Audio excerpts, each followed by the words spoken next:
Olá, meus irmãos, passando aqui, começando o meu dia, compartilhando um ensino que alimenta muito a minha vida e eu espero que também alimente a sua de uma forma muito abençoadora. Porque o projeto de Jesus é gente, são as pessoas, não são os interesses religiosos, não são os interesses e nem as necessidades institucionais, e muito menos também não é o interesse da religiosidade, dos interesses próprios e das nossas carências. Porque o verdadeiro amor a Deus, meu irmão e minha irmã, se revela quando nós amamos as pessoas. Porque não é Deus para mim, mas é Deus através de mim em favor do outro. E a Bíblia nos ensina que aquele que diz que ama a Deus e não ama o próximo, ele está mentindo. A gente vê isso na carta de João, né? E fé não é buscar o poder de Deus, é buscar a vontade de Deus para que nós possamos viver sensíveis à vida das pessoas, munidos de compaixão, né, para a gente ir nessa direção e vermos e nos fazermos próximos das pessoas em amor, em justiça e também em atitudes. E quando a gente crê, a gente é uma espécie de uma lâmpada. Mas quando a gente testemunha de Jesus na nossa vida, aí essa lâmpada acende, a gente se transforma em luz. Porque Deus só pode contar com a gente, meu irmão e minha irmã, quando o outro pode contar conosco. Não adianta nada dizer, Deus pode contar comigo. Se dizemos isso e não nos voltamos para o irmão de verdade, Deus vai contar conosco para quê, meu irmão e minha irmã? Porque Deus só recebe de nós aquilo que a gente faz pelo outro, pelo nosso semelhante, pelo nosso próximo, pelos pequeninos do Senhor. O próprio Jesus nos ensina e diz que quando o fizestes a um destes meus pequeninos irmãos, né, a mim o fazeis, a mim o fizestes. Jesus está nos ensinando isso lá no Evangelho de Mateus. Então não tem a ver com o gesto religioso de olhar para Deus e buscá-lo sem levar em conta o outro, mas é a atitude de fazer-se próximo do nosso irmão para que Deus seja visto através de nós. Esse é o ponto. Então, assim, a comunhão do Espírito Santo, ela cumpre um papel basal, porque ela é um requisito básico, é alicerce, é um fundamento na nossa caminhada, enquanto discípulos do nosso lindo e doce Jesus Cristo de Nazaré. Porque se nós cuidamos bem desses aspectos relacionais, meu irmão e minha irmã, acredite nisso, nós vamos executar bem todos os nossos compromissos ministeriais. Então a gente precisa entender que a igreja é corpo, eu e você, né? Então nós devemos ser agentes de revelação do amor de Deus nessa sociedade conturbada. Porque a igreja não se ocupa de si, mas ela se ocupa integralmente dos outros, a partir da comunhão e dos relacionamentos, né? Porque o que Deus deixou de melhor para mim e para você, meu irmão e minha irmã, foi um para os outros. E a comunhão com Deus se manifesta e se materializa nessa relação uns com os outros. Se estivermos na luz, a nossa vida precisa ser luz, como Jesus é e está na luz. O que se manifesta de uma forma muito prática através da comunhão. Porque é a comunhão o propósito. Esse é o propósito para o qual nós fomos gerados, para o qual nós fomos criados. E essa comunhão ocorre nos espaços da vida, meu irmão. Creia nisso. Nós fomos gerados em amor, que é a identidade e a essência de Deus, e deve ser também a nossa identidade.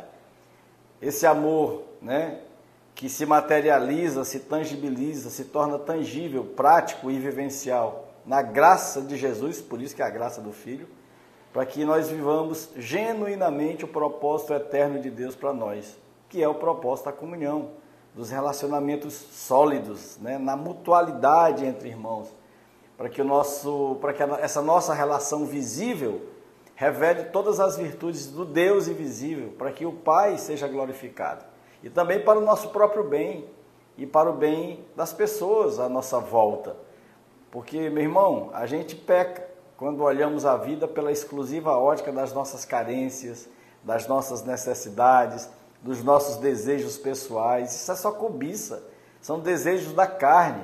Isso é olhar a vida por aquilo que nos satisfaz, nos empodera, nos protege. E a vida passa a ser vivida pela satisfação, pelo interesse, pela proteção da satisfação e dos interesses. E se é por interesse, meu irmão, não é por amor. E, portanto, se não há amor, não há nada, não tem nada. Paulo diz, né? Sem amor, nada existe. E esse jeito de viver é um jeito fora do propósito para o qual Deus nos criou.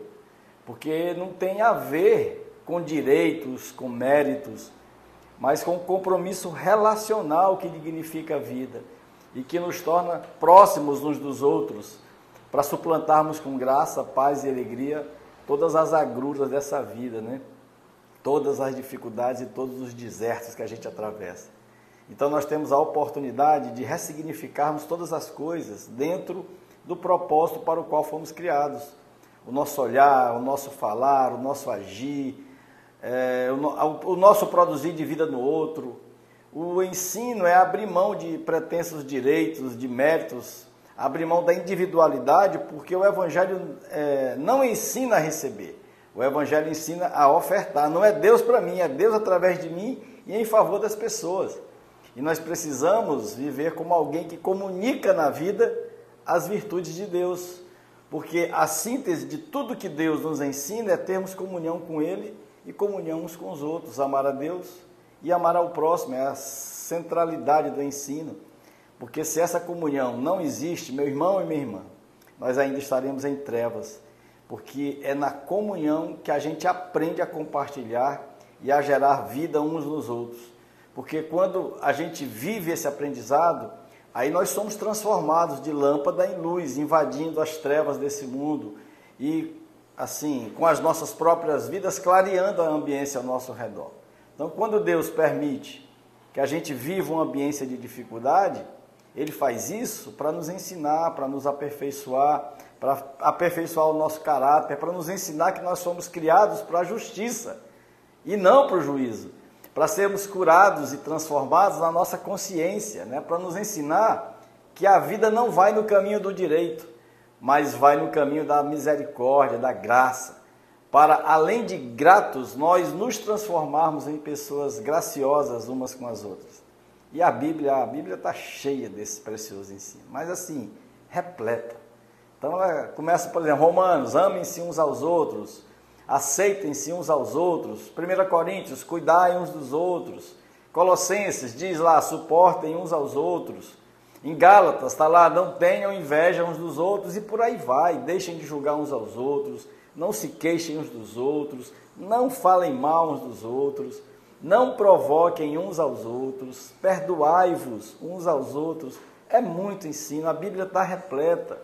E ela segue, edifiquem-se uns aos outros, ensinem uns aos outros, encorajem uns aos outros, aconselhem-se uns aos outros, sirvam uns aos outros, levem as cargas uns dos outros. É muito, assim, a Bíblia está muito cheia dessa palavra, né, que nos orienta e nos ensina a sermos uns com os outros.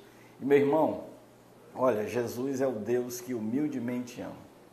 E Ele se revela através da sua essência, da sua vontade, das suas virtudes, e não do seu poder. Porque Ele, Jesus, é tudo o que deseja que nós sejamos, para que nós vivamos como filhos que revelam o Pai, para que nós sejamos nessa vida pequenos cristos, vivendo a relação em favor um do outro, assumindo a vida e o ministério de Jesus, revelando que o reino de Deus está presente na história da humanidade e que o Rei está presente entre nós e especialmente em nós para a exclusiva glória de Deus, para o nosso próprio bem e para o bem das pessoas.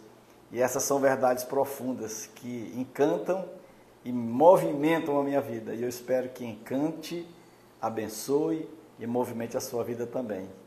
Deus abençoe a todos.